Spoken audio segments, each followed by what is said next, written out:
We're going to talk about 4 random movies today, 4 random movies I managed to watch. And the first movie that we're going to talk about, you may have guessed it for my rather seasick complexion. We're going to be talking about the movie Shrek 2. Now you may be thinking, why just Shrek 2? What about the other 3 Shreks? Well, Shrek 2 is the first one I saw, and honestly, it's the best Shrek. You don't even need to watch the first one. The first one's rather boring. The third one absolutely sucks. And the fourth one's, nice. A little too romantic for my taste, but nice nonetheless. In my best Shrek get-up today, we got the Shrek shirt. I, made these little Shrek ears here. This face paint does not feel very good, but very patchy, very nasty. But, yeah, this is, me. I am Shrek today. It's called Shrek. You gotta Shrek yourself before you wreck yourself, they say. So Shrek 2 came out in 2004, obviously following the first movie. The first movie, if you don't know, really just goes over how Shrek meets Fiona. He travels through the tower and stuff to get Fiona. She doesn't like him at first until, they find out that they're both ogres. Shrek finds out she's an ogre, likes her better as an ogre. Whatever, they get together. This movie opens up with Prince Charming narrating. He's reading out of a fairy tale book telling the story just of Fiona, her childhood. Her mom and dad discovered that by day she was a beautiful princess and by night she was an ugly ogre. And they hated that, so they got some advice from a fairy godmother, which apparently is Prince Charming's mom. There's a lot of lore there that we're missing. A lot of chapters were missed. But yeah, they get some advice from her, and they decide to lock up their daughter in a tower until a prince, a true love of hers, can come and kiss her and change her to her true form. The form being the one that they want, obviously, is the human form. They obviously don't want the ogre form. We see Prince Charming racing through blistering cold, scorching heat. He is risking life and limb going to this tower to rescue Fiona. I like how he's doing his own monologue because he's like this arrogant throughout the film. It's very character accurate. He pulls back the gossamer curtains to find a wolf in Granny's clothing sitting in Fiona's bed and reading an issue of Pork Illustrated. I'm not sure if that's supposed to be like an adult magazine joke or just, I don't know, he just likes looking at magazines of food or something like that, but that's something that's funny. I always thought that was funny. And he's like, where's Fiona, where's Fiona? And the wolf informs him that she's on her way to her wedding, or she's getting married soon. And the prince is very confused, asks with whom? And then we see Pan to Shrek and them on their honeymoon. I really like the little honeymoon montage. It's just really, really cute. The song that they chose as well, it's just such a fitting song, and it's actually a bop. It's actually a banger. I always sing this song, sing it along with the movie and stuff when I hear it. It's just a really good song. I love the part where they're at the beach and she washes up, they're kissing and stuff, they roll around, it washes away Fiona, and it's the Little Mermaid, and then Fiona, pulls her by the tail and flips her back into the ocean. My man wouldn't touch you with a 10-foot pole. I always just thought that was funny. I guess maybe they're making fun of Disney characters? I'm not sure what studio put this movie out. The scene where they're in the hot tub together is nice because you can see all the, pixies and fairies stuck in the jar. When they shake them and stuff, the little fairies get dizzy, and pixie dust and fairy dust goes all in the jar, and they light up. That is so cute. I would love a little lamp or something that's just a big jar with, a lit fairy inside. Maybe I'll have to design that since I'm not seeing any be the change you want to see. So yeah, maybe I'll have to make one of those. But they go back to their house after their little honeymoon, after that montage, and Donkey is there to greet them, and Shrek is very obviously not happy with Donkey being there. He wants him out of the house ASAP so him and Fiona can just live their lives. Obviously, Donkey was Shrek's best friend from the first one. They met and hated each other. Well, not really hated each other. Donkey was just scared of him because he's a big ogre. But yeah, they eventually become friends, hence why they're in the second one together, and he's literally living in his house. A bunch of, hoity-toity dudes in tights show up with trumpets, and they read this royal decree, this little, this scroll of stuff, basically from the king and queen of Far, Far Away, who are Fiona's parents. They're welcoming them to the kingdom. They're like beckoning them to the kingdom, summoning them, I guess, to be able to celebrate their wedding and celebrate their honeymoon. They say with her husband, I'm guessing they assume that it's Prince Charming. They don't know yet that it's Shrek, and then it's a big ogre. I'm guessing the people, the little hoity-toity dudes, didn't go back up there to tell the king and queen. I don't know. Maybe they would probably get executed for telling that information, but they ride away in this big, gigantic onion with Donkey in the back, and they make their way through villages and fields and like rain and sleet and snow and all this other stuff to the kingdom of Far, Far Away, which of course is Far, Far Away. During this car ride, they get really, really annoyed because Donkey just keeps going in their ear. And he obviously doesn't like it. He screams. But thankfully they can see Far, Far Away. It's like the big Hollywood sign. I guess Far, Far Away is like Hollywood. There's glitz and glam. There's palm trees. There's people dressed up. There's shopping centers, Versace. There's a big billboard of the fairy godmother. It was just like a big Hollywood town. I guess maybe it's making fun of Hollywood or something. The big onion carriage is like a taxi service. Donkey is also hitting on female humans.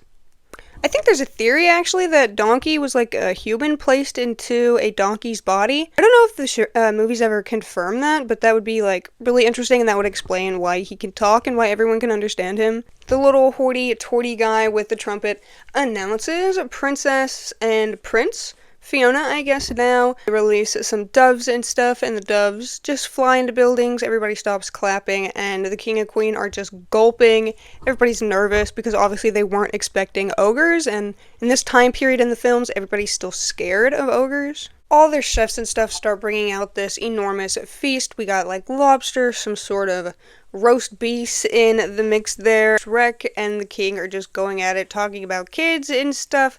They're just fighting. It's kind of like a measuring contest, I guess, at the table. Dinner basically gets ruined. Fiona storms off. Everybody's obviously mad at Shrek and the king. Fiona goes to her room to sulk and like touch some of her belongings and just get away from everybody, and she gets a visit from the fairy godmother. She comes in and starts trying to like entice Fiona with all this glitz and glam, giving her golden dresses, making all her furniture coming to life, telling her she can give her everything she wants, everything a princess needs. She's like doing this whole big song and dance, and Fiona's obviously uncomfortable with it. She doesn't like it. Just this time, Shrek and Donkey come in. They start talking to Fairy Godmother. Fairy Godmother obviously doesn't like Shrek or the looks of him, and Shrek's wanting to pack, obviously because of all the arguing, wanting to go. He also screams at this little dog for absolutely no reason. Don't do that. Little dog don't like that.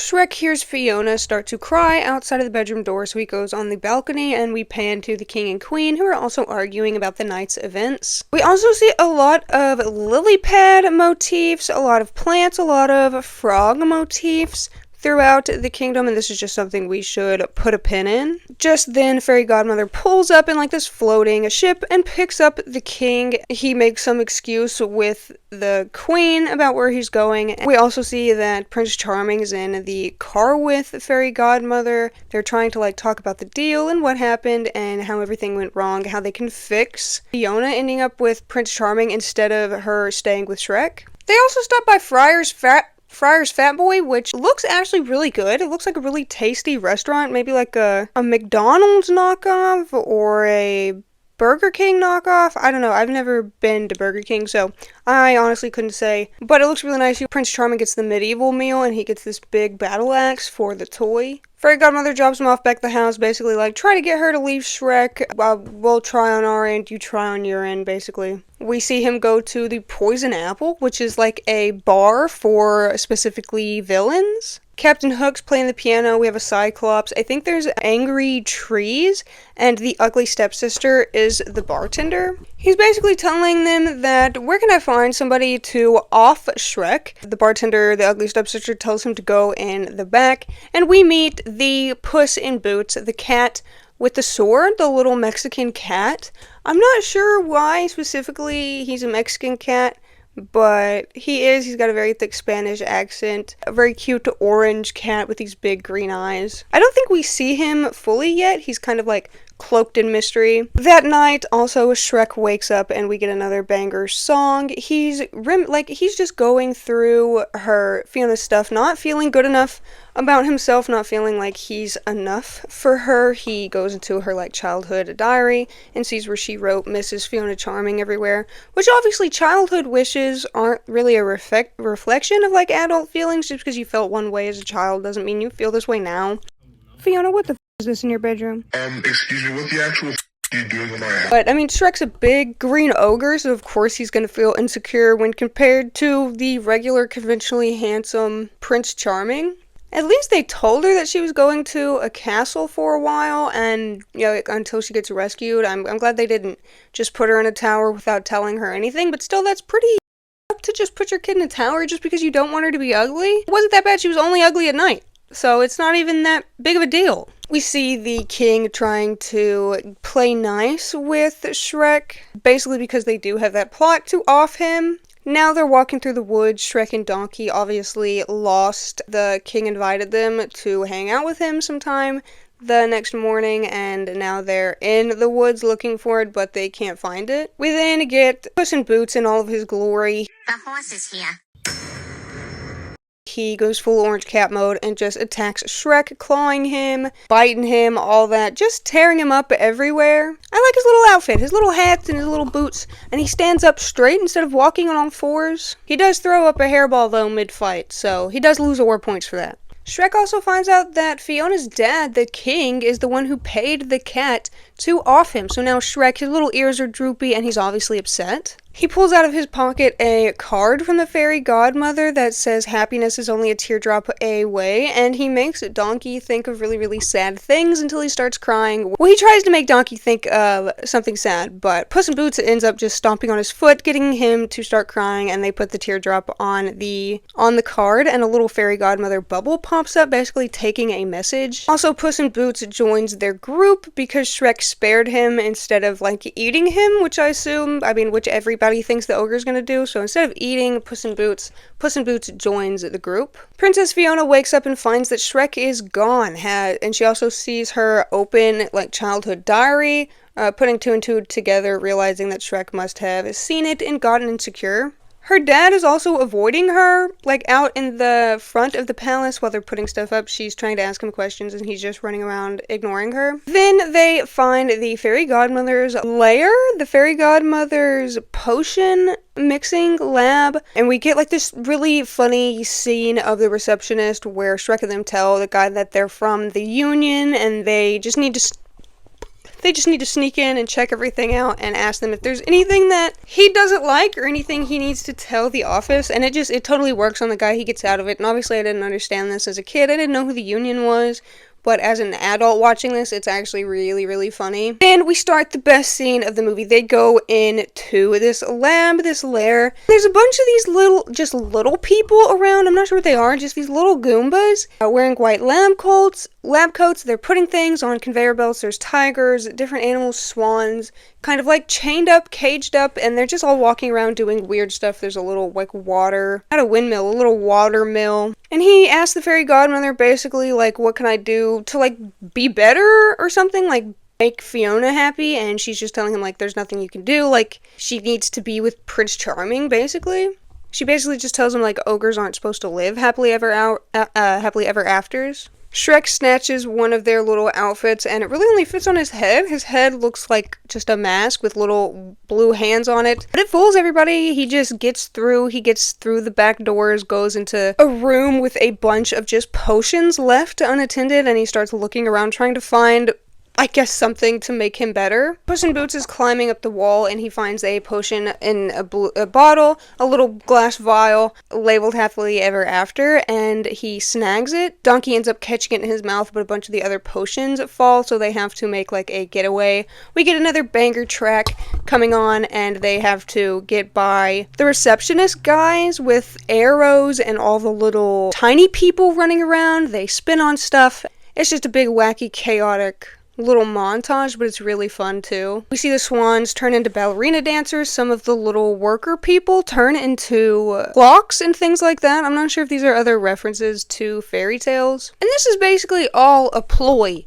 In the end, basically all a ploy for the fairy godmother to get her son, Prince Charming, to be king. That's basically why he wants Fiona so bad. It's not even that he's in love with her. He just really wants to be king and wants the kingdom to be his. They're looking at the bottle and we see Donkey gulp some, followed by Shrek. He drinks the rest of the potion, leaving none for Puss in Boots, sadly. It is pretty cute that he's like willing to change being an ogre for Fiona, even though that's not what she wants, but obviously you should never have to change yourself for somebody to love you. You should never have to change yourself to feel like you are worthy of somebody else's love. They go find a barn to crash for the night because it starts raining, and they all hunker down and go to sleep. We also see a mushroom that some of the potion touched earlier beam into a really pretty flower, so we know something's going to happen to Donkey and Shrek. Donkey and Shrek get really dizzy out of nowhere and pass out. The little cat is kind of startled. Fiona goes to her parents, telling them that she's going to go try to find Shrek and just go home. It was a mistake coming here. And we also see that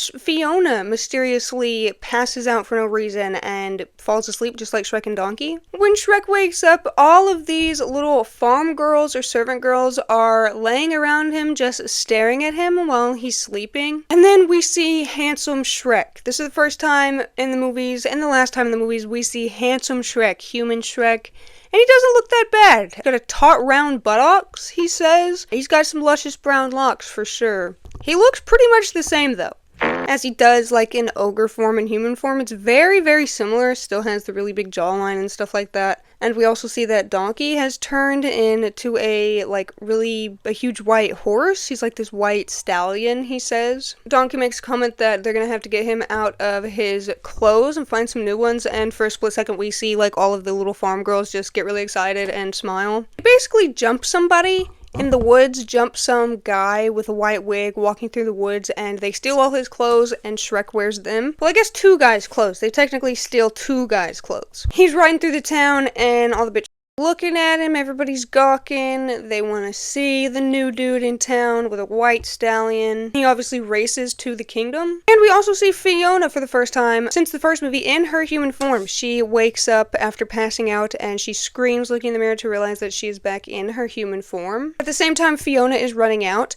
Shrek is running in and he thinks it's Fiona, but it's really Fairy Godmother. And Fiona finds Donkey, but as the stallion. Fiona sees Prince Charming and thinks that it's Shrek. Prince Charming is like tricking her, playing it up that he is Shrek. We see Shrek, the actual Shrek, handsome Shrek, is stuck in a room with Fairy Godmother. She used her magic wand to lock the door to keep him in, because obviously this is part of their plan. And Fiona hugs Prince Charming, not realizing that it's not Shrek, because she thinks obviously he took the potion. She doesn't know what he's going to actually look like. And Fairy Godmother is basically telling Shrek, like, look, now she's happy, now she's with somebody she deserves, and she gets to be beautiful during the day and night. If you want her to be happy, you need to leave her alone, like you need to go back about your business. He sees her hugging him. Obviously he thinks that she thinks that it's Prince Charming, but she thinks that it's Shrek. So he goes defeated away, like leaving Fiona to Prince Charming. And then we see all of them back at the bar. At the bar, Shrek overhears the king talking to Prince Charming and Fairy Godmother. Fairy Godmother gives the king a potion to force Fiona to fall in love with the first person she kisses. Basically, she says she does it all the time.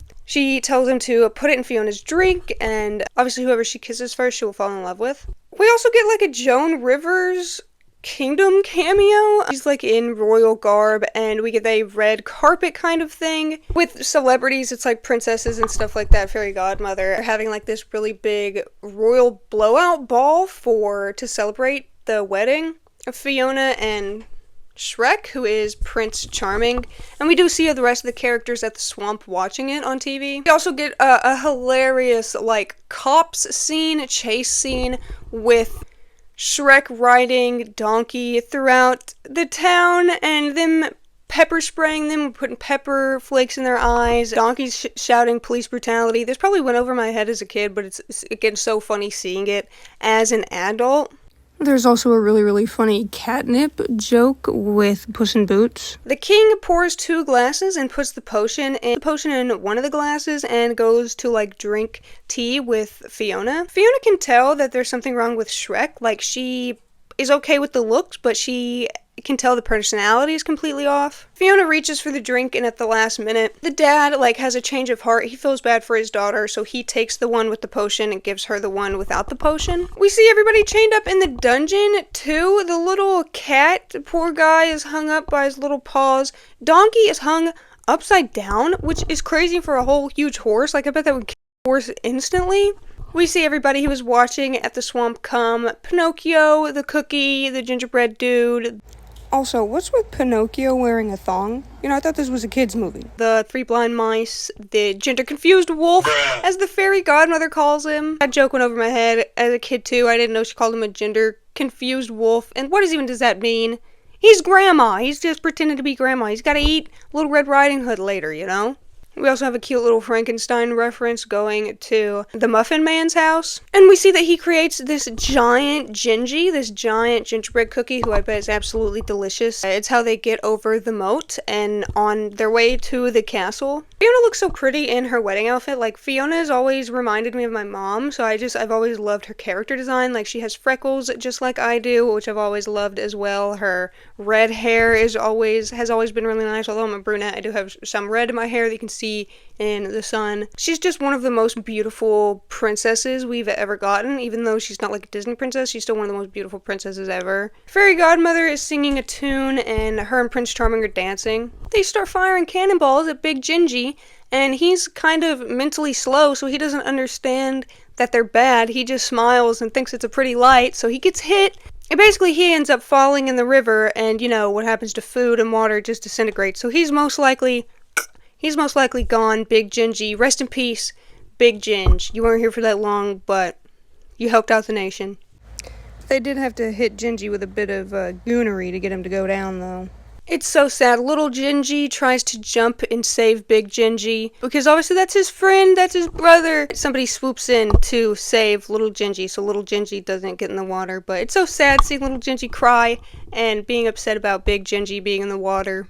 Gingerbread cookies are so good, side note. Delicious, absolutely the best cookie ever.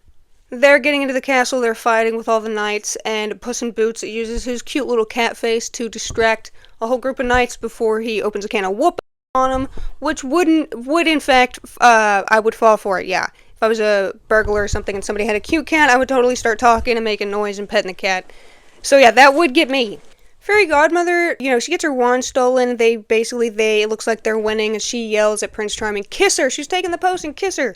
So Prince Charming just goes over there and unconsensually grabs her face and kisses her. I guess Princess Fiona, hearing that Fairy godmother said something about her taking the potion, she feigns love for Prince Charming. Fairy godmother goes to shoot a strike at Shrek, but the king jumps in the way and it hits him. It turns him into a frog, which, remember when I told you to put a pin in all the frog decor and stuff? Apparently he had made a deal with Fairy godmother. He was a frog who made a deal with Fairy godmother to become a king, and the deal was that once he was king, his daughter would marry Prince Charming. So now he's back to a frog, but he has a little goatee and he can speak, and he still stays married to the queen. Yeah, they've been together for so long, so what if he's a frog? So what if he's a frog? Just get him a nice dirt cage. Shrek and Fiona have a really cute little talk where he's like, you really want to be an ogre forever? And she's like, I just want to be with you forever. I don't care how we look. So they wait a little bit until the potion wears off, until they're both ogres, so that when they kiss, they'll both stay ogres forever. And it's so cute, obviously, it would have been nice if they stayed attractive, but the whole point of the movie is, you're beautiful on the inside. It doesn't matter if you're an ogre on the outside. It's what's on the inside that counts. The movie ends with Shrek and Fiona back to their ogre true selves, and everybody's singing and dancing. Everybody's happy. Fairy godmother is defeated. Prince Charming's probably storming off somewhere. I like this movie a lot better than the first one. The first one to me was just pretty boring. I didn't really care about the story about how they met and stuff. This one to me it's constantly changing where we are. The story's just constantly getting driven forward. It's definitely my favorite Shrek movie besides the fourth one. It's not too, romantical. It's not, too goopy, I guess. I don't like too much goopy stuff in movies. But, they have a little bit of goopy stuff where they're cute together. Overall, it's a really good movie. Of course, I have to recommend it. I don't know anybody who doesn't like The Shrek movies, at least one of them, like, you gotta love at least one of the Shrek movies. I think they're kind of like middle ground where there's, jokes for adults and kids, but it's not like crazy adult jokes in a kids movie. Way, way better than the first, second, and maybe even better than the fourth one. I honestly don't know. Next movie. Next, we're going to talk about a movie called There's Someone Inside Your House, a very ominous title. This is a movie from 2021. I believe this is more of a psychological thriller / horror movie. We open with this truck zooming in to view in front of this house. We see this high school guy get out of his truck and go into the house. He's on the phone with one of his friends. They're having a rather misogynistic conversation about doing girls or which one of the girls that they want to do something with him after the football game. He's chilling in the kitchen eating chips that apparently his sister licked all the powder off of and then stuck them back in the bag. He says she's 8 with an... He gets into bed telling his friend, I'm not going to be late, I'm going to be there for the kickoffs or the playoffs or whatever, and he goes to sleep. He sets his alarm, but the next thing we see, it's nighttime, and his phone was replaced with this little egg alarm that we saw in the beginning of the movie when he first came into the house. It was just sitting on the kitchen counter. His phone is also missing, and he wakes up startled to the sound of the little egg thing. He wakes up, puts his clothes on, goes outside, and he sees that his truck is gone. There's also now mysteriously a picture of him and someone else taped to the cabinet in his kitchen. More pictures of him, like, hazing people and stuff like that are hung up over his kitchen that he keeps finding as he walks through. He hears some noises in his bathroom when he goes up to his room, so he gets a golf club and kicks open the bathroom door, where he just sees more and more pictures of all this hazing stuff that he's done, and it seems like he may or may not have offed someone or a few people within, like, these little hazing rituals. It looks like he, like, beat the guy's face in, and he's going around, like, hitting everything in his closet with the golf club. Somebody comes and slashes both of his Achilles tendons, so he falls to the ground. Somebody in a mask of his face is, like, standing over him, looming over him, and coming to him with a weapon. They stab him in the heart, and he's gone. We see his dad calling him too, and the perpetrator also notices that his dad is calling him. Just then, everyone gets a video clip on their phones during the game of the guy that was just offed beating the guy that he was hazing. So it appears that somebody's just targeting bad people or targeting people who have done something wrong. We then get into, like, a little montage of the yearbook pictures. We then see the high school, and there's a memorial for the football player. Everybody's leaving flowers and pictures and different things. Are you serious right now? Are you serious? We pan to a girl, like, putting something down, and another girl's laughing at her. She goes to sit at the table, and it's this friend group. We also see another football player giving a pretty insensitive eulogy. Either that or he's just kind of like a moron, just saying whatever comes to mind. I really miss my nigga. Makani is the girl that we follow, the girl who set something down at the memorial. We also see them all in the cafeteria, and there's this kid, Caleb, who's wandering around, can't find a place to sit, so they invite him to their table where he learns all of their names. Obviously, Makani. The guy's name is Caleb. There's a dude named Rodrigo. There's a girl named Darby. And 2 other characters in the friend group, Zach and Alex. Then we see, like, the school's good girl, mean girl, kind of, stand up and make a speech about the student's death, but she's making it all about her. Then she starts making fun of Darby, saying that some days she's a girl, some days she's a boy, just picking on people, but trying to spin it in, like, a way that lights good on her. Obviously, the whole friendship group's uncomfortable. Everybody in the cafeteria is uncomfortable. They just all want this girl to shut up. We also see Rodrigo popping something. Seems like everybody has a secret, and everybody kind of suspects each other. They're trying to think of suspects for who offed the guy in the beginning. They all get in Zach's car. He must be, like, the richest, and they go smoke a joint in his car after school. There's also a kid named Oliver who they think is a sociopath. They're trying to take off when they're in the car, and he kind of, like, stops in front of them. Makani lives with her grandmother. Something happened to her parents, which we'll find out. We also find out that she has a real name, so she's hiding her name from everyone as well. We see her in her bed, writing in her journal, scrolling through her pictures, and we see her with the guy Oliver that everyone was kind of trash-talking in the car.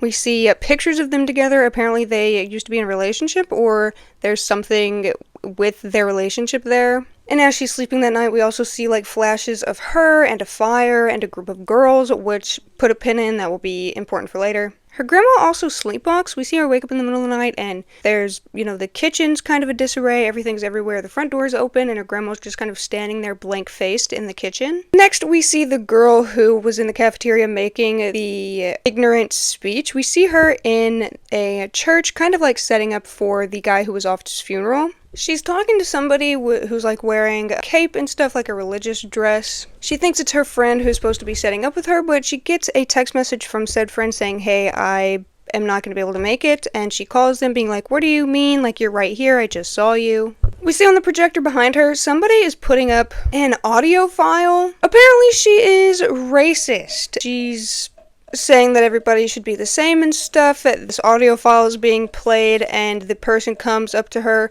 basically in a mask of her face wearing the same thing she's wearing, and they have a knife and they start like chasing her back and forth around the pews. They slash her stomach pretty good and people are standing outside of the church. They had locked the door. She's crawling under the pews. She tries to hide in the little confessional thing, but of course the perpetrator finds her there. He kind of like stabs through the front of the confessional and then pushes her from behind into the knife when she's trying to make a phone call. Then when everybody walks in, they see her body kind of like strung in front of the pew, kind of like hung from her neck in front of like the church altar and the little audio file playing her racist clips. And we see it on the news that the police are considering this like a thing, like they think that people are gonna go and get more people. They think there's a perpetrator on the loose targeting people. We see it all over the news, everybody's seeing it. And we see that she changed her last name from like Makani Sunwoo to Makani Young. We also get a few more clips of her being arrested and something fiery happening. She also gets a phone call from Rodrigo, who's like being screamed at by his mom. Possibly he's in an abusive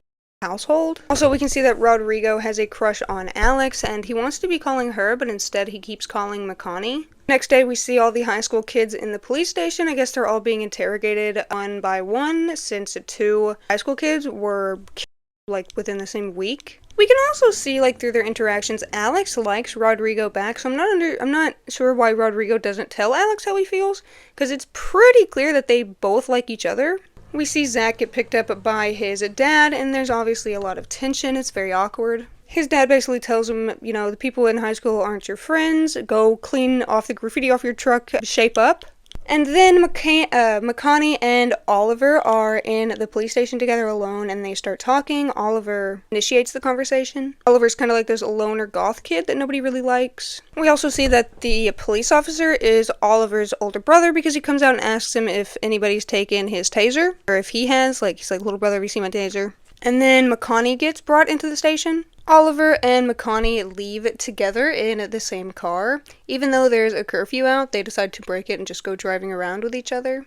So they're smoking, listening to music, driving around, and they go to Oliver's house, I'm assuming, and park in the driveway. A police officer drives by, but they duck down. And then they proceed to have sex in the front seat of the car. I don't know why they didn't just go into the perfectly good house behind them, but they chose to stay in the car. A bunch of people start running by their car then and startle them, so they stop what they're doing and they see on their phones, they get a notification that their friend Zach is having a secret party, and that's what all the kids are doing, running out of their houses at night. Oliver and Makani pull up to the party together, and it looks like a secret party, so he wants everybody to reveal their secrets because the killer is targeting people specifically who have secrets to hide, secrets that need to be shared, so everyone is telling everyone their secrets so that the killer can't target them, because obviously everyone will know their secret.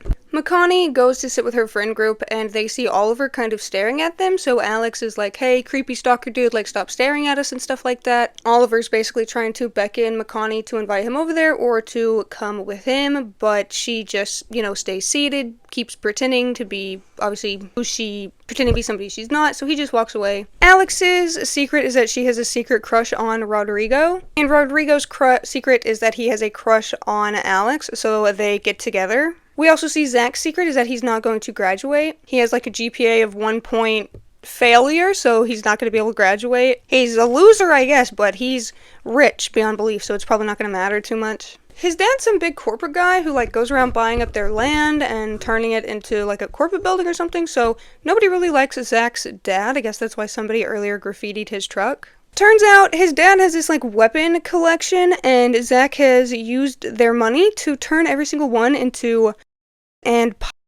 so he starts handing out weapons and stuff. There's even a gas mask that you can just put on and inhale, and it just starts smoking. So everybody just starts getting high with these converted weapons.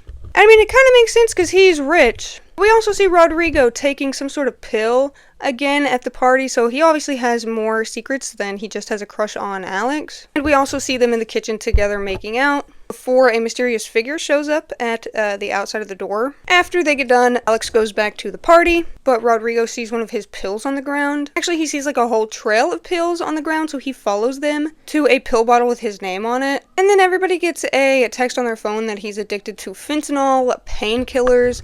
The lights go out and somebody wearing his face shows up to the party. Rodrigo's hiding in a closet from the killer, but his phone goes off, so he has to crawl through a vent to try to get away. And in the vent, the killer is sticking his knife through the vent, almost stabbing him as he crawls. He gets outside to a fountain, but we find the taser because the perpetrator tases him and he falls into the fountain. He also makes him chug a bunch of pills right before taking out his knife and slicing his throat, throwing his body just into the fountain.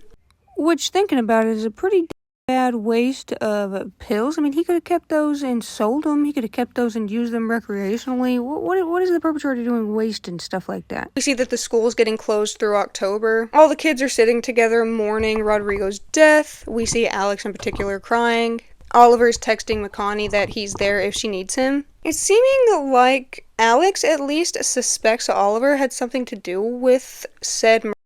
We see them all back in school, and somebody has spray painted murder on Oliver's locker. They're at the football game, and Alex and McConaughey are arguing over why or why not Oliver's the killer. We see McConaughey's grandmother going to a sleep clinic thing. She tells McConaughey that she doesn't want her to spend the night alone. The next morning, Oliver comes over, and they drive around listening to music and smoking again. They go to a place called Sanford Family Farms, and they kind of like park in the cornfield. They're standing on top of the car listening to the like corn husks flip together. McConaughey's like doing some slam poetry. They just sit together. They start making out, but then Oliver's phone goes off and he has to take a phone call. That's when McConaughey gets back in the car. She sees a taser in Oliver's glove compartment and obviously gets a little freaked out. He starts talking to her about his parents because she asks after she's startled, and he says his dad crashed into a tree and his mom died in the hospital the next day. Apparently everybody says that he killed his parents because his parents were like tired of him causing trouble or something, and it was deemed a...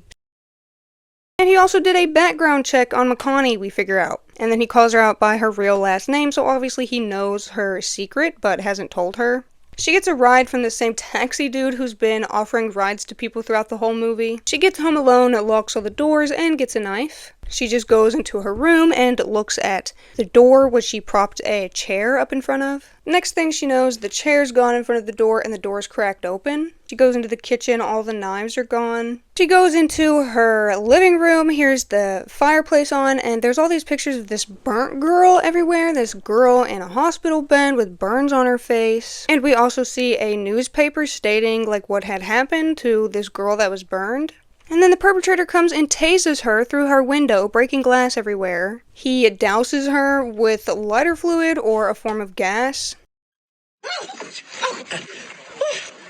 You pee on me! The perpetrator is setting a newspaper on fire, is about to like drop it on her when a car pulls up and the headlights startle the perpetrator. McConaughey also grabs his leg and knocks him over, and they leave their mask behind. At just this time, Alex comes in talking on the phone to somebody, telling them to like call the ambulance or something, and goes to tend to McConaughey. She passes out and then wakes up in a hospital bed. So the police apparently got the perpetrator after this. McConaughey wakes up in the hospital with her grandma and all her friends around, and they say everyone did receive like a text about her past, but they didn't really read it. They wanted to hear it from her. She goes on to explain that it was some sort of like hazing thing. They were on this island. Maybe it was where she used to live or something. They were on like a beach. There was a bonfire, and these girls were being really mean to her. They were forcing alcohol down her throat and a few other girls' throats. just taunting them and stuff, calling them names, being mean to them, degrading them. They were dancing around the fire, and Makani was drunk, obviously, because they had forced alcohol down her throat, and she pushed this girl into the fire. She did get in trouble for that, was arrested and stuff and went to trial, but she was acquitted, I guess because maybe she was underage, and they were, the alcohol was forced down her throat, like, she was, like, forced drugged, I guess. Nobody really minds. All her friends are like, well, you've changed, like, you've never been mean to us, you do all things now, like, you're a changed person, so we're not going to hold it against you. And Zach also pulls out a joint for them to smoke later, even though he's showing everybody now, but they all hug. And we see that Oliver Larson is in custody, the Oliver kid that Makani is with. They're also having like a corn fest at the Sanford family farms. Oliver's brother, being the sheriff, has let him out of jail, and he pulls up to the school where Makani is at. Makani runs back into the school, fearing Oliver. She runs into Caleb and gives him a hug, and he's being supportive out of nowhere. He's stabbed through the back, starts bleeding everywhere in front of Makani. Poor Caleb, rest in peace Caleb. And the perpetrator sees Oliver running in after her, so he just makes a break for it and gets away. Makani's looking at a poster for the corn festival, and she gets this sinking feeling that the corn maze is going to be targeted, and then we pan over and see the perpetrator is pouring lighter fluid all throughout the cornfield, all throughout the trails and on the corn, and they also can't find Zach. They're unsure where he is.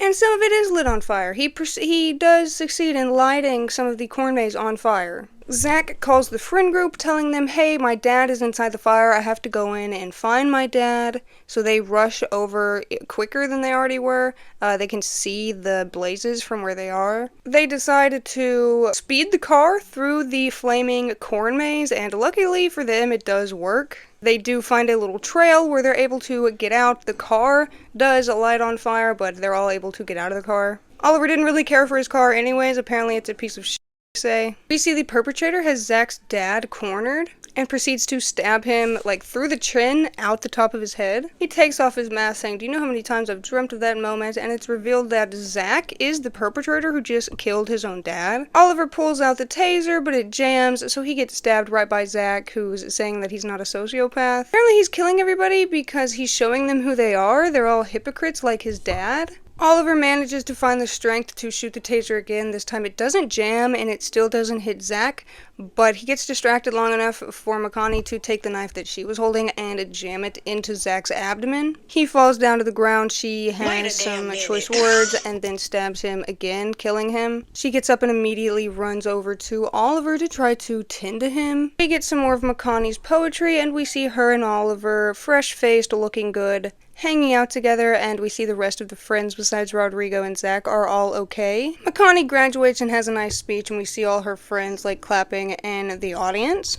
This movie was pretty good. I really honestly didn't expect the killer. I didn't expect Zach to be the killer. He was shown, like, just enough in the movie to where you didn't suspect him as the killer, but you also saw him enough to where, like, he was a lovable character, he was a friendly character, and he seemed almost like, not really a red herring, but he seemed almost like, the rich kid, like, of course he would be the killer, but there was also other red herrings, like, it could have been his dad, it could have been lots of other people, especially Oliver. They were trying to push that really heavily, that he was the killer. It is a pretty good movie, very character-based, very relationship between the character based, but everyone's likable, even the unlikableness. I would say Makani's a little bit unlikable just because she's hiding stuff from her friends, but she's still really likable. And obviously she has a lot of trauma that comes through in her character. She's not as bubbly as the other characters and stuff.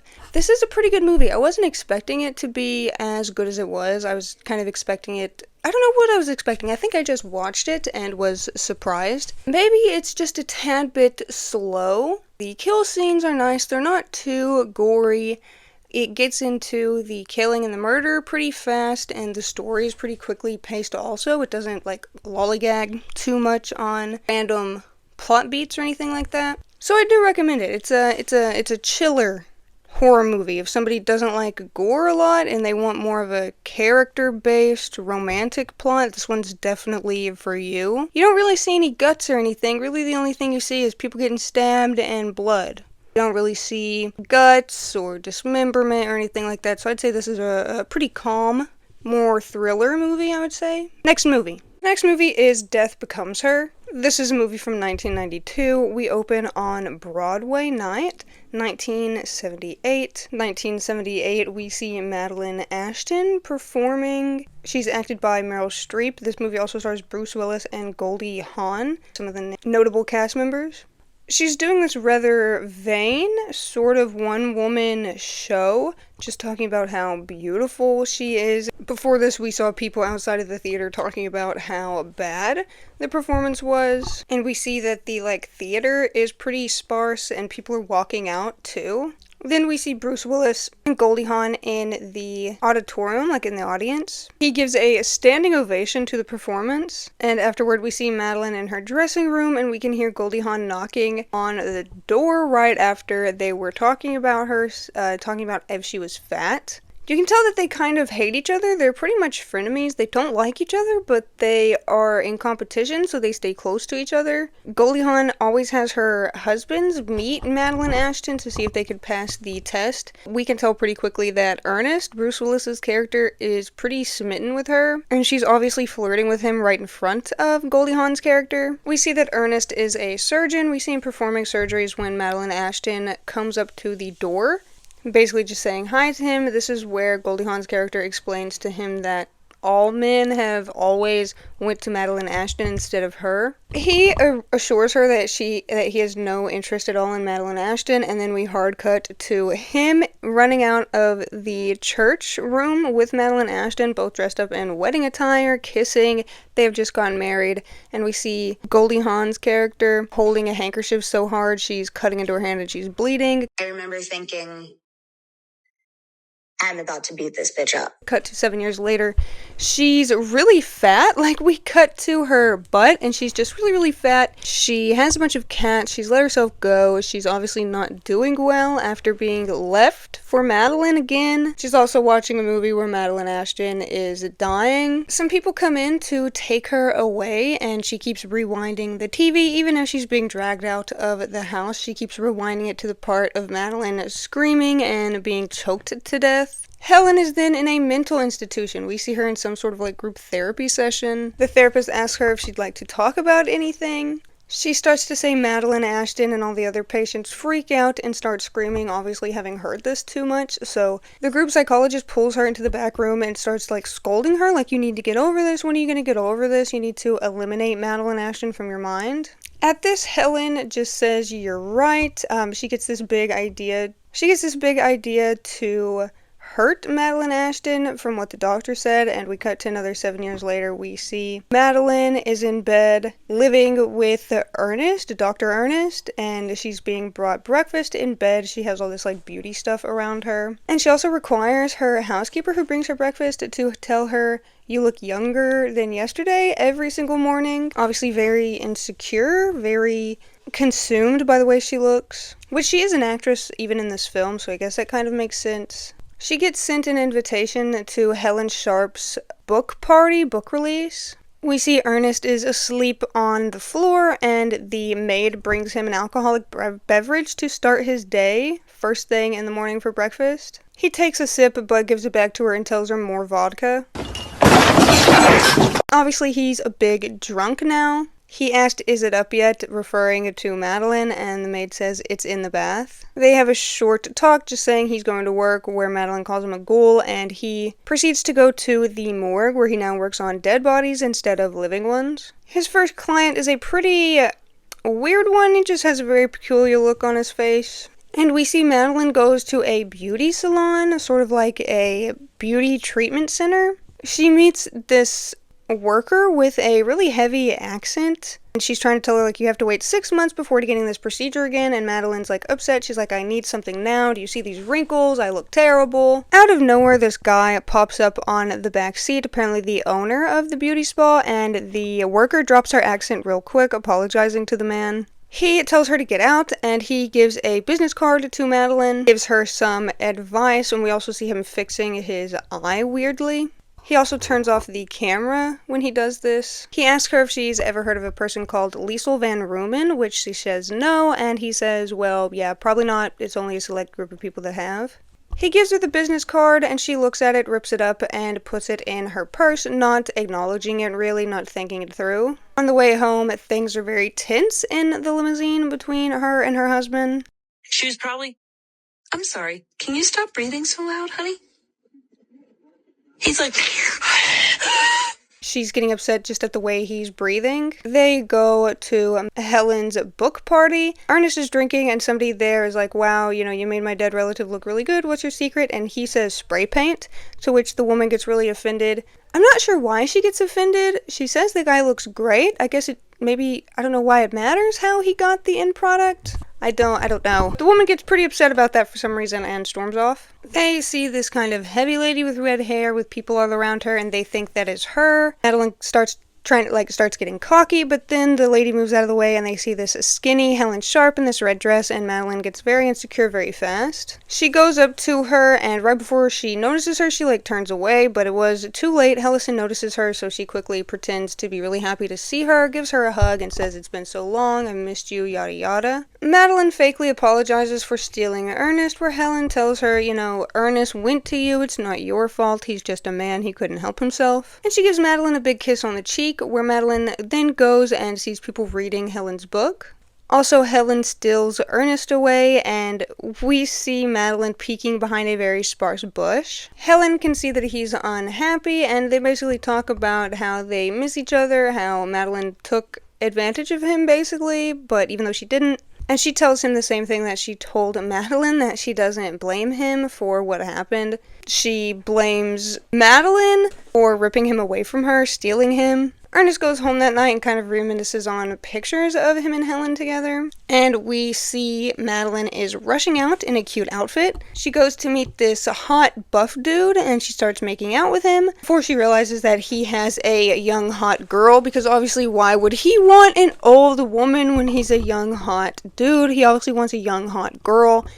No young hot person wants an old person, especially for a sexual partner. She obviously gets insecure and storms off. He makes it worse, though, by yelling something at her. He basically tells her to go find someone her own age, and at the same time, the rain starts coming down, pouring on Madeline while she cries. This movie is incredibly camp. She's driving in the rain and crying. She stops in the middle of a road, and all these cars are swerving around her, and she looks through her purse and finds the card that she tore earlier. We see Helen in the mirror practicing crying, saying, I need to speak to Madeline over and over again in her vanity, and as we pan out, we can see Madeline must die, never again, all these things of Madeline. Just we can see that she's been obsessing over this for 14 years. Madeline is making her way in the rain to this enormous, beautiful house, this beautiful estate. She doesn't even have to ring the doorbell. This hot rocker dude opens the door and lets her in. The house is so beautiful. The hallways and floor are marble. There's mirrors everywhere. The space is so incredibly wide. There's so much space for stuff. I believe there's an elevator in the house too that people get around in. We then see Liesl von Ruhmen. I'm not sure who she's played by, but she's a pretty big actress. She's got this really pretty shirt on that's just made out of a necklace of jewels. She's also wearing a really pretty skirt, and she has this really sick bob. She's telling her how she travels every winter to go to somewhere warm. She hasn't seen a winter in years. Ernest answers the door to Helen, knocking at it and crying, saying that she needs to speak to Madeline. When Ernest tells her that Madeline isn't there, she says, oh, thank God, and just rushes in. While Helen is seducing Ernest, Liesl is seducing Madeline, telling her that life is cruel to make us watch ourselves decaying every day in the mirror as we get older and decay more and more. She opens this really intricate box. It also has the Egyptian symbol on it. I believe the Egyptian symbol for life or rebirth. I'll put it in editing. Inside is a little Fabergé egg, and inside the Fabergé egg is this bottle of pink, cloudy liquid. Kind of cloudy, kind of shiny. It almost looks like a witch's potion. She also asks Madeline to try to guess how old she is. She tells her not to be kind. And she tells her that she's 70 years old, and we can see that she does not look 70. She looks like 20, 30 years old at the most. Madeline asks for the price, and she tells Madeline that the price is different for everyone. She writes a price down on a piece of paper. It shows it to Madeline, where Madeline laughs and starts to get up. She then burns the piece of paper, so we do not see the price that she offers. She takes a little knife out of her waistband that was on the box and pricks it into the pink potion, and then pricks Madeline's finger with it, so which her finger loses all of its liver spots. The varicose veins go away, her skin stretches back out to look nice, and her hand is young again. She's super enticed by this and looks at her and says, "Check okay?" To which she says yes. She tells her that she can have 10 years of perfect beauty and success, but then after that she needs to hide away, fake her death, or just hide away. She gives her the check and takes the potion, looking at Liesl, saying bottoms up, and she chugs the entire thing, not feeling anything different at first. She gives her a pin from her necklace shirt and tells her, "You and your body are going to be together for a very, very long time. Treat it well, you only ever get one body." She looks in the mirror before leaving the house, and we see in real time her skin sucks in, her boobs become perky, her ass tightens up, her hair becomes like more platinum, less gray, her face also de-ages. We pan to Helen and Ernest, who are making out in the mansion. They're talking about how Madeline flaunts her lovers all over town, and Ernest jumps up and is like, "You know about that?" To where Helen says everyone does. Ernest tells Helen that he's going to go down and get a divorce in the morning, but she's like, "No, that won't work. She's going to take everything from you, like all your money and alimony or whatever it is, divorce proceedings." Helen has a plan. She tells Ernest to go down to the bar to coat all of the cups in a poison, so that when Madeline pours herself a drink, she'll drink from any of the glasses, poisoning herself, and they can hide her body. After she collapses from drinking the potion, they plan on putting her body in a car with some alcohol, spilling the alcohol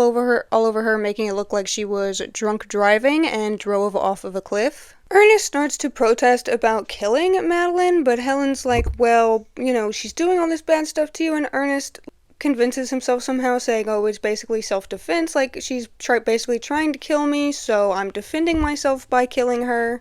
Just then Madeline gets home, and we see Helen sneaking out of the gate before it closes. Madeline sneaks in a very good mood. She puts on an all-black little tight outfit with this beautiful pink robe or something around her, this piece of fabric that she ties into a robe. She looks gorgeous, and then her and Ernest start fighting above the stairs. He calls her cheap, which is something that she's always been really offended by. It's like her trigger word, so she comes back at him, telling him he's a flaccid loser. She would prefer one of her patients, or one of his patients, because then at least she'd be getting something stiff. He starts strangling her and basically is holding her on the edge of the stairs. Ernest lets go of her for a second and she's like, "Please help me," but then she calls him a wimp, so he just takes his finger and pokes her, so she falls down the stairs. The scene lasts pretty long. We see her breaking almost all of her bones. She's then laying all twisted like a pretzel at the end of the stairs, at the bottom of the stairs, and Ernest runs off to call Helen. He calls Helen from his house phone like a big dummy, and she gets kind of upset, saying like, "Oh, so you called here to talk about this on a traceable line?" She was like, "Why would you call me before the police? Won't that look suspicious to everyone?" And in the background, we can see Madeline standing up. Her neck is kind of dangling, but we see her stand up and start walking towards Ernest. Her head's actually twisted around. She doesn't realize her head's twisted around. She's trying to do stuff, but she doesn't understand why she's not walking the right way. And then she looks down and she sees her own ass, and she gets really confused. She sits at the piano and twists her neck back around, facing the correct way.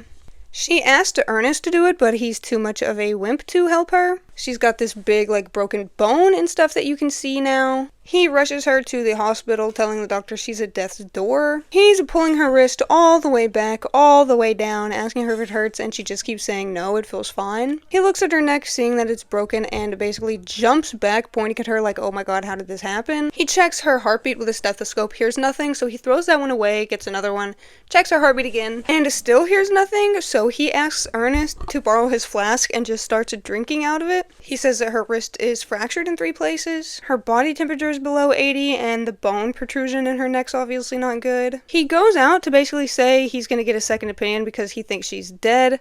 She basically passes out for some reason on the hospital bed, and by the time Ernest runs out, and by the time he gets back, they've done bagged her up and she's in the morgue. So Ernest goes down to the morgue to try to get her out of the bag, where miraculously she wakes up again. Ernest thinks that her not being dead or her dying and coming back to life is some sign from God that they should in fact be together. He thinks it's some sort of miracle. We then see Helen dressed in full stealth get up, full black, sneaking in to the mansion when Madeline and Ernest are coming back from the hospital. He's basically dragging her in the house like she's a dead body, and Helen sees this, climbing up the gate. She kind of stealthily walks through the driveway, trips and falls, and Ernest almost hits her in the car, but doesn't. Ernest goes and gets some formaldehyde and spray paint, and we see him spray painting Madeline's body, making her look a natural human color again, because at this point she's very pale. She looks like she's lost a lot of blood. I didn't realize this when I first watched the movie, but that looks like her blood, so I'm guessing he must have drained her, obviously because the morticians have to drain a corpse and stuff before they get embalmed and all that, so that's probably why she's pale. He's painting her detail by detail. He even has a little handheld palette, and he's doing her makeup for her. This time Helen is in the house with a black outfit and a little red veil, asking him where she is. She's looking for Madeline. She thinks he's doing something weird with her body. They go kind of outside to talk, but Madeline overhears. I think Helen calls her cheap, so she starts scratching the post that she's on. She also calls her a bad actress, which Madeline does not take kindly to. At this moment, Madeline makes herself known, and Helen is very shocked. Madeline comes down, and they both are just shocked at each other. Madeline also has and she holds it up to Helen and basically blows her away, sending her flying back into the pond, putting a huge hole in her abdomen chest area. I really like her filling up the pool with blood too. I think that's nice, red liquid in the pool. It's very interesting. Ernest starts yelling at Madeline, what are we gonna do? We have a dead body now we have to deal with. Why did you do that? He also starts pouring himself a drink out of stress. Madeline basically threatens to play dead and get Ernest in prison if he doesn't help her cover up the body of Helen. They get a tarp and go to wrap her up in the fountain. However, we see her cough up some water and stand up, and we can see through the hole in her abdomen. Madeline and Ernest realize that she's alive. And at this point we realize she must have taken the same potion to get skinny and have youth and all that stuff that Madeline has taken. Madeline questions her about taking the potion because she knows she's not a miracle, so she knows Helen is not a miracle either, like Ernest thinks they are.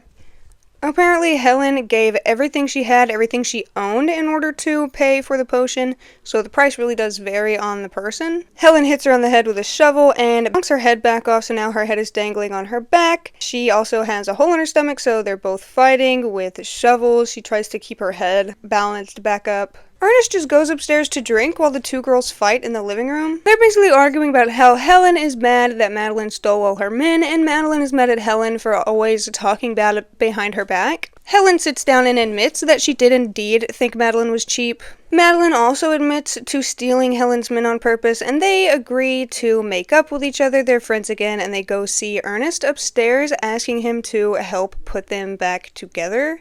He's packing up his stuff and he tells them that he's leaving, to which they say, oh no you're not, you're gonna stay here and help us with this, you're the only person that could put us back together. After Ernest gets done with them, he's still packing up his stuff and they're admiring themselves in the mirror. Helen's well, what if this happens again? How are we going to get Ernest to fix us? Do you think he'll call, he'll be on call for us? They basically plan to him and find a way to get the potion into his system so that he could live forever and forever be there to fix them when they need him. He has the drink in his hand, but he refuses to drink it, saying he needs a change and stuff, and he tries to rush out of the house. He basically tells them, talking about how he had bad marriages with them, he says, till death do us part, you girls are dead and I'm parting. They both get him at the edge of the stairs, hit him over the head, and throw him down, where they both take him to Liesel's. He wakes up in her beautiful home on the couch and sees her. She comes out of the pool naked, wearing just a scarf, to where one of her little manservants brings her a robe. The robe kind of dries her off, and then another one of them bring her this very elegant dress.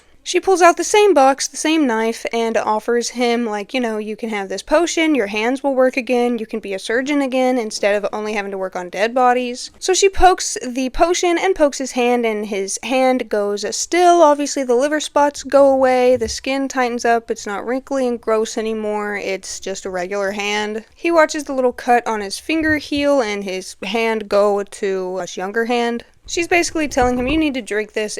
You wasted your youth giving other people their youth, so go ahead and take your youth back. He's about to take a sip, and he starts realizing, you know what? I don't think I want to live forever. What am I supposed to do? What if I get bored? Basically, what if he ends up like Madeline and Helen, just falling apart, not being able to get put back together? He uses his newly young hand to throw a knife, hitting the button that turns the lights off, and he runs away with the potion in his hands. He also sneaks into a party of all of her previous clients, and we see like famous people. I think Elvis is there, maybe Marilyn Monroe, just like a big nod to famous people who have died. We also see the guy there who gave Madeline the card in the first place. Madeline and Helen see Ernest at the party with the potion and decide to follow him wherever he's going. He takes one of the elevators to the top of the building, where he kind of gets chased by two dogs. He has to run up this kind of like cellar door almost, but it's to the roof of the building, and it's like thundering outside. He sees an exit on like the other tall part of the building, but he has to climb on some ledges and on the roof to be able to get there. He's almost made it there. Helen and Madeline kind of startle him coming out, so he falls on this little crane and it's holding him by his shirt. They're trying to tell him you need to drink the potion or else you're gonna die. This is the only way to survive falling this high. And he almost drinks the potion, but they're yelling at him and still being mean to him. So he just closes the lid and drops the potion to fall and break, and then he also falls from whatever like ledge thing he's being held by, but he falls into the pool and miraculously survives. Miraculously, he didn't break anything either. He's swimming out of the pool fine. Well, actually, he does have a little cut on his arm, so he didn't make it out unscathed completely. He gets in his car, or somebody's car, and drives away. The girl's kind of like chasing after him, watching him drive away. They're sitting at the party, like trying to decide what they're gonna do, basically saying now that Ernest is gone, we're gonna have to take care of ourselves and also take care of each other. We see 37 years later, we go to this church and we see Ernest Minville's funeral, where apparently he like had grandchildren and stuff, and he went on to have like kids and things like that, but now he's dead. Apparently he had a nice happy life. We see the church is pretty packed, the pews have a lot of people in them, and we see Madeline and Helen laughing at the very back with veils over their faces. Helen's face starts peeling, so they rush out to find a can of spray paint that they thought they put in their purse, but they didn't. We see their faces basically looking like melted candle wax. They look absolutely terrible, and they get into another scuffle on the stairs. We also see the little can of spray paint that they lost is on the step, and when they get into the scuffle, one of them steps on the can, and they both trip and fall down the stairs, one of them pulling the other down with her, and we see at the bottom of the stairs, they just break into a million pieces. Their heads are one way, their arms are everywhere, their legs. Helen then asks Madeline where they parked the car, and the movie ends. I like this movie. It's definitely a classic. It's super camp. The acting is very over the top. The emotions are very over the top. Bruce Willis is a very good comedic actor in this movie. He does a lot of funny screams, and just how stressed he gets in the movie and how much emotional stress the character is dealing with is pretty funny. The girls hating each other but still being friends, it's so crazy. Like, you don't want to see them together, but they're so like funny together, hating each other. You want to see them together at the same time. I probably wouldn't take the potion. I don't know. I'm not good at taking care of myself. I guess I'm just okay with watching myself slowly decay every day until I get all old and ugly and gross. Neither are a good plan. Neither are a good plan. This is definitely a pretty unique take on like the Fountain of Youth, because most of the time in movies and stuff, the Fountain of Youth gives you what you want. But this is a very monkey's paw situation on the Fountain of Youth. Like, yeah, you get to be youthful forever, but you know, your body will never heal. If you like cut off your arm, well, I guess that won't heal either, but if you get a large cut in your body, it doesn't heal anymore, which is crazy because at the beginning, when she stabs the cut, and she puts the potion on him, it heals instantly, but I guess it's like a one-time thing, like it'll heal any ailments you have at the moment, but that's it. Like, if you get any more elements after that, it's null and void, it can't be healed. And I wonder if Liesel gets some sort of power, because she's very excited, very happy when people take her potion and drink her potion and stuff. So I don't know if she gets power, I don't know if she's just been alive so long that she has all this wealth from all of her celebrity clients. I'm assuming because she's super wealthy, she has like an enormous house, it's like a mansion. Also, she is living the life. A bunch of hot manservants around, her very own pool. She gets to swim naked in her house. She is living the life, I do have to say. I guess if I didn't have to go outside, I probably would take the potion. If I just had like a castle to chain myself up in and protect myself from the outside world, I probably definitely would take the potion in that case. Next movie. Today we're going to talk about a movie called Don't Move. This movie is from 2024, so about 2 years ago now. This is labeled as a horror/survival movie. We open up on a pretty mountain shot, and this woman is laying in bed, kind of staring at the ceiling, her curtain kind of flapping above her. Her husband's beside her, but she seems pretty despondent. And we also keep seeing this red toy ship everywhere she goes. She grabs a pocket knife, puts it in her pocket, leaves her phone charging, and heads out into the woods. We don't know if she told her husband or boyfriend or whoever was laying beside her where she went, but we can presume that she didn't. The atmosphere so far in the movie is just beautiful. I love trees and woods, so this movie is very, very beautiful. Just gorgeous surroundings, very peaceful and serene. It does look rather hot though, and she has on a long sleeve, so hopefully it's not too hot there. I don't know what month this takes place in. We see an altar for a small child with flowers and a little picture of him, and she sets the boat down. This is presumably her son, her kid, her child. She also proceeds to do some carvings in a tree. She also proceeds to carve into the tree that the altar is on or around. She's obviously not in a good mood, and she's standing at the top of this cliff crying. She clenches her fists. She's moving closer and closer to the edge of the cliff, seemingly about to jump off of the cliff. Out of nowhere, this guy just pops up and says, "I heard it's an amazing view, don't mind me," and sits down, just ruining this girl's picturesque mental moment. He kind of asks her to step away from the ledge, but she tells him he's not going to stop her. He opens up about a personal story where he crashed a car of his, arguing with his girlfriend, and presumably his girlfriend died, so he feels guilty about hurting her in the crash. And they both kind of bond and banter about how sick they are of hearing "I'm sorry" after both of their tragedies, losing her son and him accidentally hurting his girlfriend. One day, while they were in the woods, they were playing a game, her and her son. He was looking for sticks, she was gathering wildflowers, and her husband was carving their initials into the tree. When their son got hurt, I'm not sure how he got hurt. He did die. I'm not sure if he got ran over or if he fell off the cliff or something. I'm not sure exactly what's implied. Maybe the cliff, since the altar for him is up on the cliff, but it's not explicitly said. She does not jump off the cliff. She ends up meeting him kind of walking down the path back to the cars, and she meets up with him halfway. They kind of smile and walk back to the cars together. Also, apparently his name is Richard. He has her blocked in. She's trying to get into her car, but her door is stuck on his, and he comes over with an umbrella in his hand, and I believe she gets a little suspicious.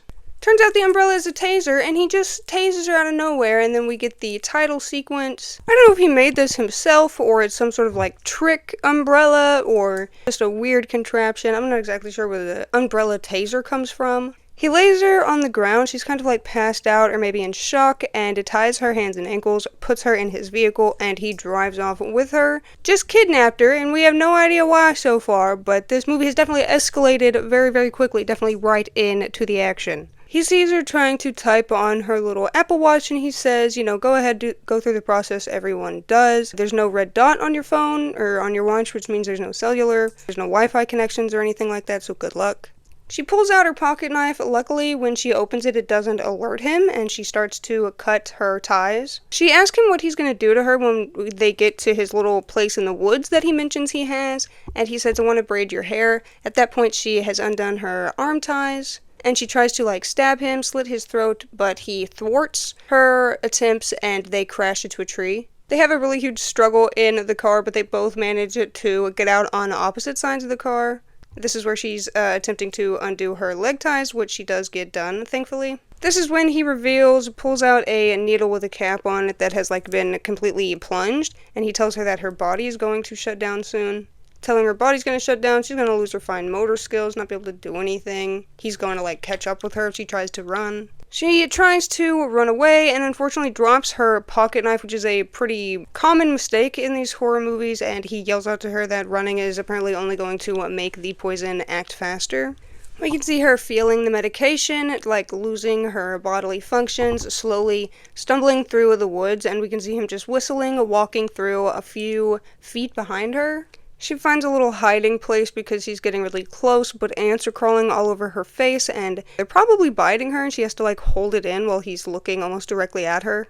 She manages to stumble into this waterway, like right before her timer goes off, and she completely loses like function and everything. The guy is looking rather pissed. He's like, oh god, now I have to like follow the waterway to try to find her. She's heading toward like these really rocky rapids, but luckily she's stopped by this tree in the water, and she's able to use the last bit of her strength to kind of climb up the embankment right before her timer goes off. Some old guy who lives out there is mowing, and we see her notice him. Thankfully, before the blades can reach her head, he stops, gets off the machine, and goes and asks her some questions and tries to help her. He tells her to sit tight, that he's going to take her into the house and call 911. He pushes her into the house with this wheelbarrow he has. We see the guy pursuing her come to the old man's cabin. Luckily, he answers the door and doesn't believe anything he says. He's like telling the old guy, my wife fell out of a boat or something like that. He says something. He's like acting devastated, but the old man just shuts his door and goes back to the girl. The guy, however, just comes in behind him, doesn't even respect that he doesn't want him in the house. He tells the old guy that his name is Andrew, so he's obviously using fake names with everybody. He doesn't even know her name. When the old guy asks her name, he says it's Chloe, referring to his sister that he talked about earlier. Or I'm sorry, his girlfriend. The old man opens up about his wife dying because they were so focused on him, they forgot to take into account her health. He told the guy also that he lost his phone, but we hear a phone in his pocket start to go off, so the old man gets suspicious. He notices the wheelbarrow though, so he's like, where is she? Like, how often do you do gardening in the kitchen? He tries to tell him that she's out in the shed, but he like tries to take the phone from him, so the old guy punches him down. He successfully calls 911, but then the perpetrator goes and starts attacking him, the old man. He does kick some ass though. He does open a pretty good can of whoop ass on the perpetrator, I do have to say. Pretty formidable old man. Can't fight against the knife though, so yeah, when he goes to attack him again, the guy stabs him in the ankle. They tussle again, the knife lands in the guy's gut, and he's just over there like shaking it and stuff. So the old man, poor guy, just is dying, bleeding out, tortured. From where she is, she can see him going into the shed, trying to find something. He pulls out a can of gasoline and starts dousing everything in the house with it. She starts tapping the ground, and eventually the perpetrator sees where she's hiding, which is under the couch, kind of like behind it, tucked away. Actually, he lights the match and sets the house on fire, goes to get in the truck, but she's able to find the little cords for the blinds, so she starts making the blinds shake, and he sees this, so he goes back in. He finally finds her and takes her out of the house as the old man burns and his house burns down as well. Cops are on their way though, or ambulance or something, because the 911 call did go through. Also in the car, the guy gets a call from his kids and wife, so he starts talking to them in front of his victim. He's not really able to switch through effortlessly, to switch between dad, like loving dad, and perpetrator. You can see the stress on his face, and you can kind of hear in his voice, it's a little bit strenuous. I think this is pointing to like how just stupid is, how stupidly intellectual these people think they are, because obviously you're not an Einstein, you're just an animal. She's catatonic, basically can really only blink her eyes, so he goes into the gas station to get some gas. He also puts a little hat on her, I guess just to make it look like she's sleeping, because she is kind of at like an awkward angle. We can see like the barest, slightest amount of movement in her fingertips coming back though, so this is a good, hopeful sign for her. We can see both of her hands are moving. She's trying to take off her seatbelt, which finally she manages to successfully do. Her head kind of slumps down to the window and the hat falls off, and a little kid is like staring at her. The mom comes over and gets the kid, but she doesn't really notice anything wrong with the girl in the car, the woman in the car. They drive to some car, either maybe her car, and he put some of his stuff in there, or just a vehicle that he has parked for a situation like this, but he changes clothes and gets some things out of the vehicle. We do see a police officer pull up though, so this is another hopeful sign. The cop wants to ensure that the passenger, the woman, is responsive, but the perpetrator, is just telling him, she's drunk, we got in a fight, this is just how she acts when she's drunk. Apparently also his license is expired, which the cop does not like, obviously. Okay, so it's his car earlier that they crash, and I'm guessing that this red truck is the old man's truck. She manages to get the window down a little bit, and he goes to try to talk to her, but the guy just gives him the sob story of her son Mateo falling off a cliff, so the cop is like momentarily distracted before he goes back to her. She's able to kind of say, help me, where the cop leans into the car, moves a rag, and sees needles and zip ties. But sadly, the guy is able to pull up this wrench thing he was using to try to tow the car, and he bashes the cop's head in pretty good. The cop falls down, and we can see that there's no getting up from this. Puts the cop in his car, takes his gun, and pours gasoline all over his car. We can see, however, though, that the needle is missing from on top of the zip ties. She also gains the ability to talk again, so she starts trying to bring up his family and the big day he has tomorrow, trying to get in his head and fluster him. She's trying to bargain with him and plead to him, saying she knows what it's like to lose a kid. He doesn't have to do this. He could just stop doing all of this and keep his daughter and go live and be with his family. They go to this kind of isolated dock, and we see a little boat. Very beautiful scenery, but it's very ominous, seeing what he's probably about to do to her. She's able to stab the needle into his thigh, but she's not strong enough to press down the plunger, so he just removes her hand and removes the needle. And he just squirts out all of the sedatives, so that plan is very quickly thwarted. They're talking, and in some sick way he's implying that he cured her by the way he talked to her. She was going to end her life, but she followed him down the trail, and basically he saved her life, so maybe he's implying that she owes it to him, so he can just take it if he wants to. Of course, he starts dragging her on the dock out towards the boat. She starts to cry for the first time in the movie, and we see that he has this fish filleting knife in the back of his belt. I think earlier in the movie she was saying she's all cried out. She can't cry anymore. She hasn't been able to cry since her son died, and finally now she's crying. Another thing he smiles and tries to take credit for. She asks him to get her son Mateo's boat out of her pocket, and she obliges. When he's bent over to the side, she grabs his knife, and when he looks back for it, she stabs him in the face, through his chin, through the top of his head. He kind of falls out of the boat, but he's able to climb back onto it, and I believe he had a gun on the boat. She's able to grab the gun and shoot him a few times, so he falls into the water, and she just remains laying in the boat. We can see him swimming off towards the other side, though. And also there's a hole in the boat, so the boat's slowly filling up with water, and she's freaking out. She goes under the water, and we see her son's little boat swimming away. But luckily we see her kind of dog paddling towards the deck, I guess finding all the strength that she has left. And of course she collapses onto the deck, exhausted. She looks over to the opposite deck, and she also sees him climbing up onto that one, having seemingly gotten away so far. She walks over to him and kneels down and looks him in the face. He's coughing up blood, and she just thanks him. She walks away as the ending song plays, and she's just smiling and breathing. I like this movie. It jumps straight into the action. At first, when it started with the whole ending her life thing, I thought it was going to kind of be a sad movie. I thought it was going to kind of just schlocky, have a more grim, somber tone, which I don't really like. I like horror movies or comedy movies. I don't really like sad movies or anything like that, so I thought it was going to be more of a sad, dramatic movie. Then it very quickly got into horror and survival. So I really like how it automatically jumps in. I really like the girl. She's not bland, but you can tell she has a lot of pain. And obviously this is a horrible situation. Any strangers could just come up to you with a needle of paralysis medication and just inject you and then take you.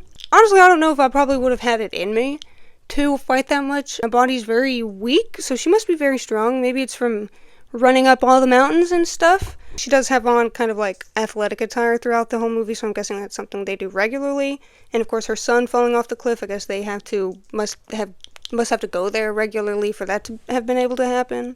And I like how they're kind of poking fun at the killer, because he just messes up in every way. In every way she gets away, and she's not even that, no hate on her, but she's not even that formidable of an opponent. She's not you're not trying to kidnap The Rock. You're not trying to kidnap Dwayne The Rock Johnson, and she's managing to beat him up and thwart him. She's kicking his ass in the car. The old man kicks his ass. I mean, that makes more sense, because the old man has a lot more fat on him than she does. She's pretty skinny.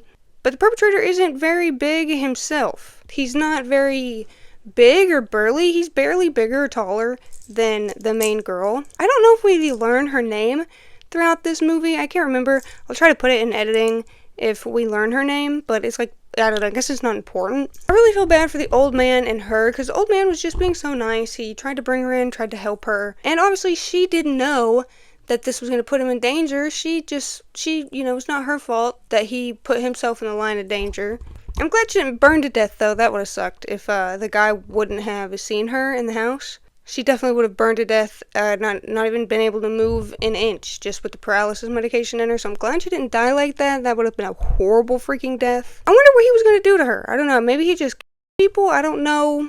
He's just a murderer, just a torturer, just a sadistic dude. But then he has a family on the side. He's trying to, be like Ted Bundy, I guess, or whoever had a family on the side and stuff. But you can see he's just he's not good at it. He's not good at killing. He's thwarted in everything he does by the girl. Granted, he thwarts some of her plans, but he prepared for this. She wasn't prepared for this. He went out looking for a victim. She just went out literally wanting to die, and then here she is kicking your ass and living when you're trying to kill her. I also feel bad for his family, because that's gonna suck having the forever label that their dad was like serial killer, and obviously, maybe they'll get some government benefits or something like that, but obviously not having his income anymore for the rest of their lives. That's really gotta suck for the wife and the kids, so I feel really bad for them. I feel really bad for the main girl, and I really feel really bad for the old guy. I could care less what happens to the perpetrator.